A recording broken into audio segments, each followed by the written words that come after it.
Yeah, hi there. These comments are for ANS. I'm using the initials of your name, and I am Michael Buckoff, the founder, owner, and the materials writer for all of your lessons at the TOEFL online course, the 7-step system to pass the TOEFL IBT. And if I remember, you just sent me an email just a few minutes ago.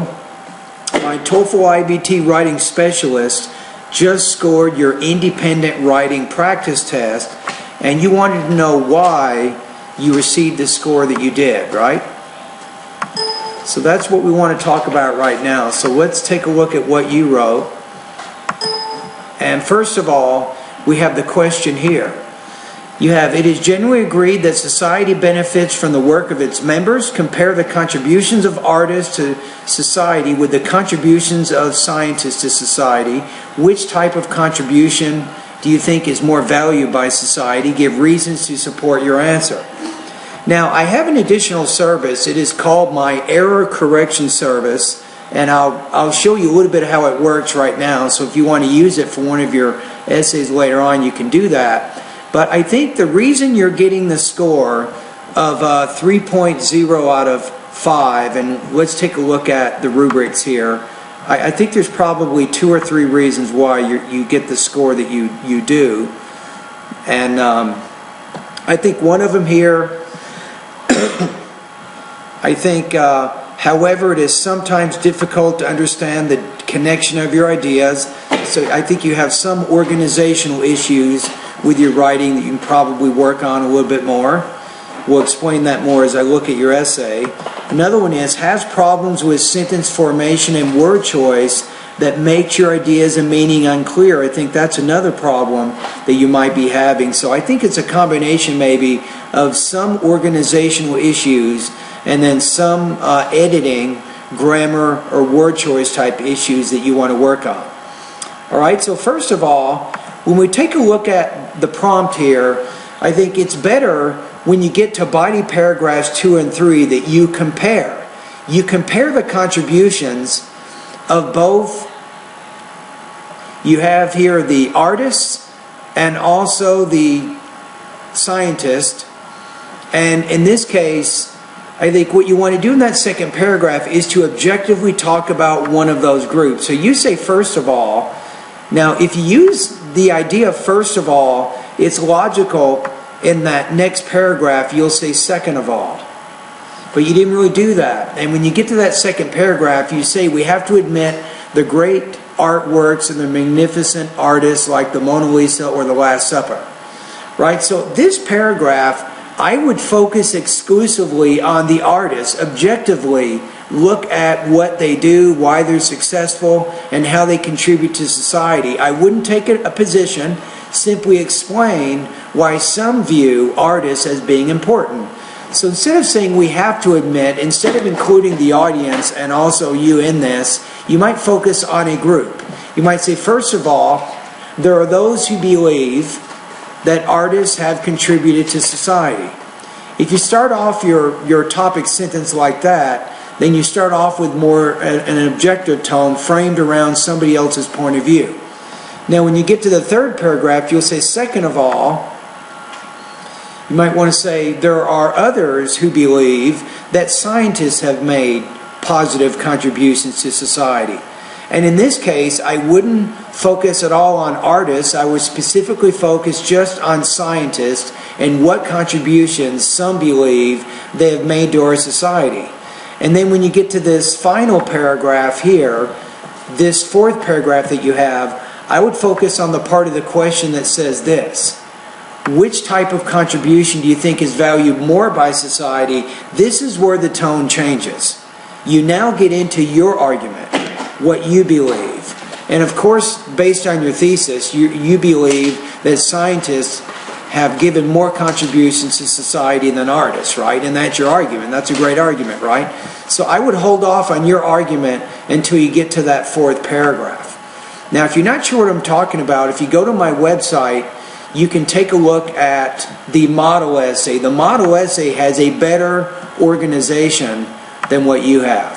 If you look at the model, in the second paragraph, the model only discusses the contributions of artists in the second paragraph. That's it. And then in the third paragraph, the writer discusses the contributions of scientists to society, and then explains reasons why some believe that. And then you get into the final paragraph, which is the writer's own point of view. Right? So I think that would be a little bit better than the way that you've organized your paragraph. It looks like you're discussing both the artist and the scientist. You're trying to do them both in the same paragraph, but you ended up dedicating a majority of your argument to the scientist, and you didn't really completely discuss the artist there. So by spending more time on the scientist and less time in the artist, you're not maintaining that objective point of view that the writing prompt is looking for. So I think that's some of the improvements you could make in that second paragraph. And then when you get to this next paragraph, like I said, you'll probably use a word like maybe second of all. And then you'll discuss the contributions of the scientist here, explaining why some believe they've made positive contributions.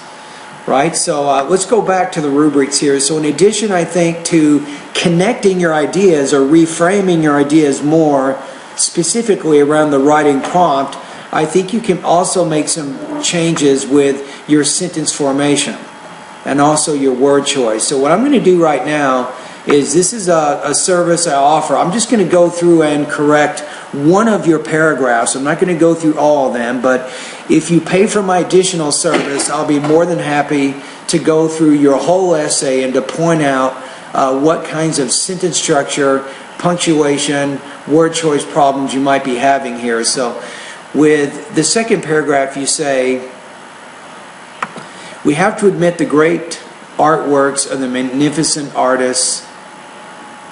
I would probably say here, without a comma, just say, such as the Mona Lisa or the Last Supper. Now you say those great works have been seen by a few highly educated people. Now instead of saying those, you can simply say this, whose?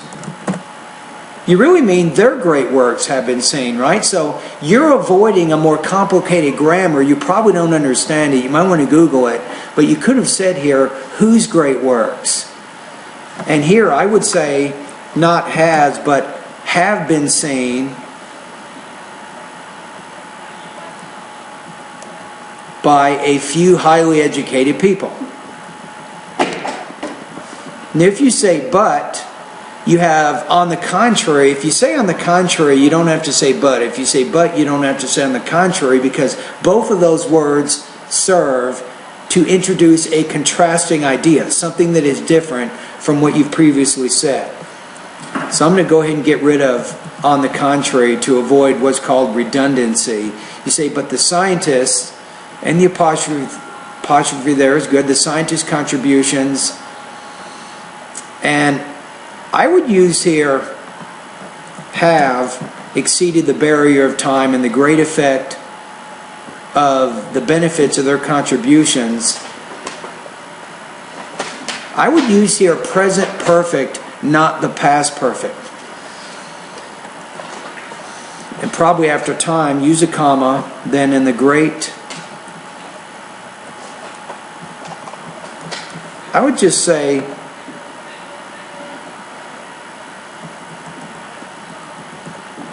instead of great here, how about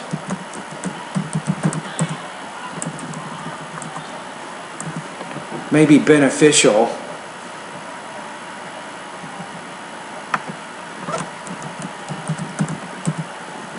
So the beneficial effects of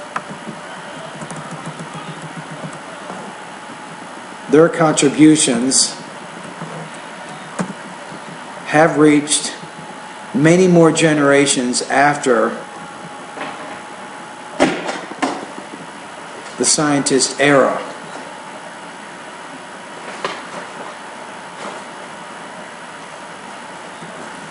And then you say, which has made the scientist's contributions benefits have timeless effects. See, you're using a lot of repetition when you can use pronouns that would probably better express your ideas. So you want to be careful you're not overly repetitious. You've already said contributions in this sentence. You've already said scientist. So you say which, I wouldn't say is made, just say which makes.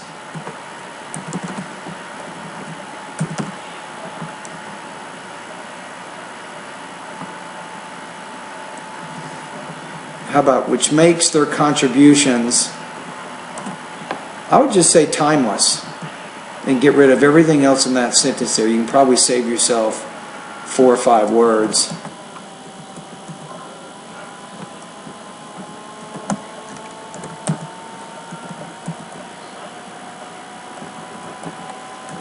So we'll get rid of the word effect.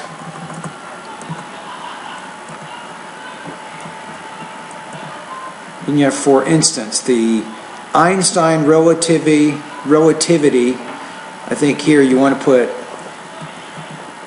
ITY, the Einstein relativity theory.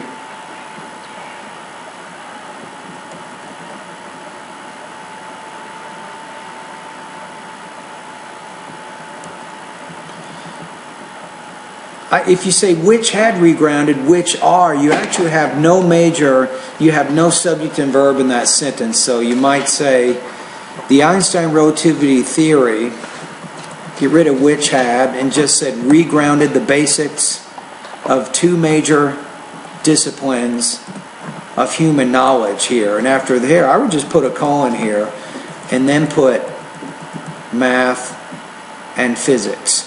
That's how I would rewrite that particular sentence there. So you have by no means, you have the great electrical bulb, and I think that's a little bit too wordy. You can probably say Edison's light bulb.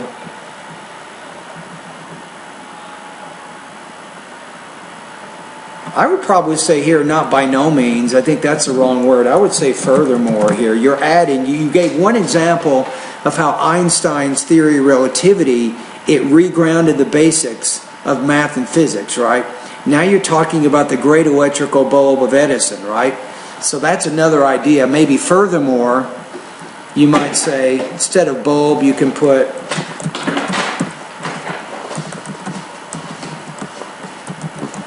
Thomas Edison light bulb changed the course of the industry by finding a source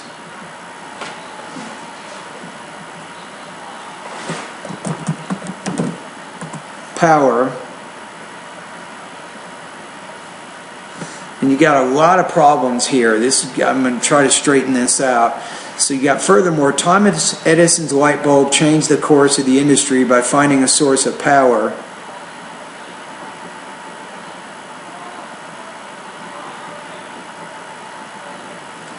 How about to find a non-traditional, maybe, source of power? And that gets rid of other than the traditional methods. You can get rid of all of that. So Thomas Edison's light bulb changed the course of the industry by finding a non-traditional source of power.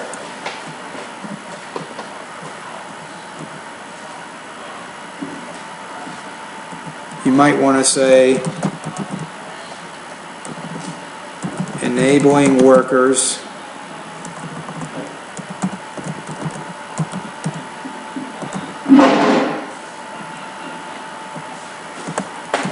about during the night hours, and maybe say something like this, hence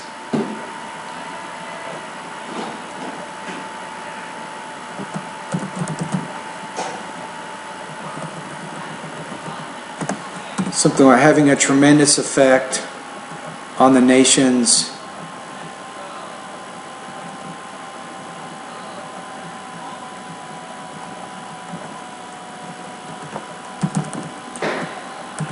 I would probably say here, instead of production, productivity is probably a more accurate word.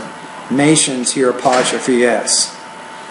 Okay, so what I did is, and obviously I can't go through every paragraph here for the minimal service that you're using on my website, but I did go through one of your paragraphs and make the corrections. And keep in mind that all I did here was to correct some of your sentence structure, and you got a lot of verb tense problems. I combined some of your sentences. I added some transition words in there as a way of clarifying the meaning or showing what the relationship was between different ideas in the sentence or in the paragraph. So I tried to make it a little bit better, but you should probably, in the second paragraph, only focus on the contributions of artists. That's it.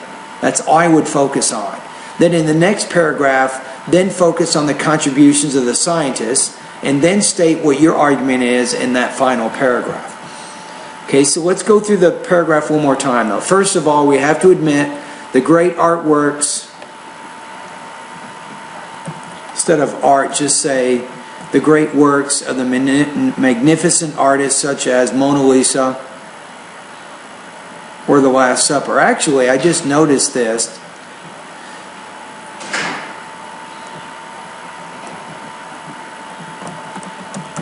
If you say artist, then you have to put Leonardo da Vinci, right? You might put Mona Lisa or The Last Supper.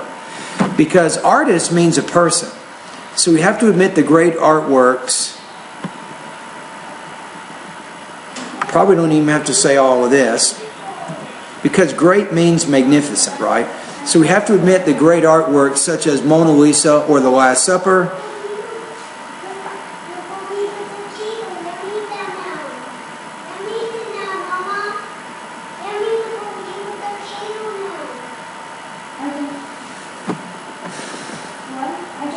You have whose great works have been seen by a few highly educated people, but the scientists' contributions have exceeded the barrier of time, and the beneficial effects of their contributions have reached many more generations after the scientist era, which makes their contributions timeless. For instance,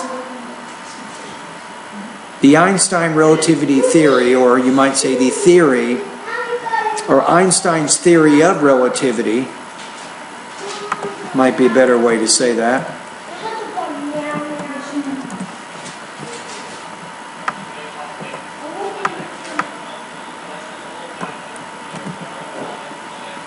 Let me put this here.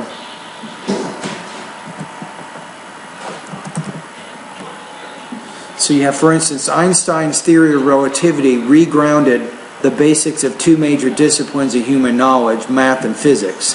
Furthermore, and I would probably say, unless it's a language or it's a specific name of a course, I wouldn't capitalize it. So for math, no large caps, and physics also, unless you said Math 101 or Physics 212 or something like that. You got furthermore, Thomas Edison's light bulb changed the course of the industry by finding a non-traditional source of power, maybe a comma here, enabling workers to work during the night hours.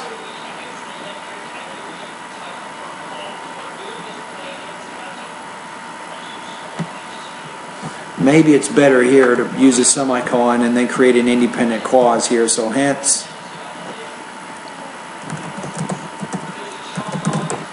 his invention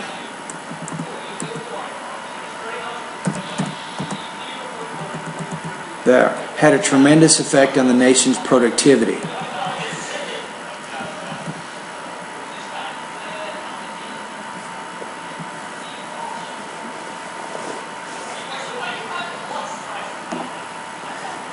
Okay, so I got maybe one more change I'll make here. Maybe after Last Supper here, I'm going to change this. Create a new sentence here. These great works have been seen by a few highly educated people, but the scientists' contributions have exceeded the barrier of time, and the beneficial effects of their contributions have reached many more generations after the scientist era, which makes their contributions timeless. For instance, Einstein's theory of relativity regrounded the basics of two. You don't need to say of here. Just say two major disciplines of human knowledge, math, no period after math, just say math and physics. Then furthermore, Thomas Edison's light bulb changed the course of the industry by finding a non-traditional source of power, enabling workers to work during the night hours. Hence, maybe after the word hence, you could use a word like therefore, as, result, consequently, same meaning. Hence, his invention had a tremendous effect on the nation's productivity. All right, so let's go back to the rubrics now. Explain your score one more time. So as you can see, when I went through that paragraph, I actually had to rewrite some of your sentences. I had to change some of the punctuation. I combined some sentences. I added some words in there. And I had to rewrite a lot of your verb tenses because you were using the past perfect tense when I think probably the present perfect tense was more appropriate. So what do you do now? You probably need to spend a little bit more time in the grammar area of my course, and especially focus on grammar lesson number 7. And in that particular part of my course, I'll go over, you can learn some of the basics of sentence formation, you can learn a little bit more about verbs, and some of those kinds of things. Alright, so I hope that my video is giving you a little bit better idea of why you received the score you did. And remember that I have an additional service. I will error correct every essay that you complete at my online course. It's a little bit costly, but as you can see, it's a very thorough kind of rewriting and editing of your essay. So I will completely and thoroughly explain why you received the score that you did, and even restructure and edit your entire essay. All right, anyway, thank you for your question. I hope you have a happy holiday, and thank you.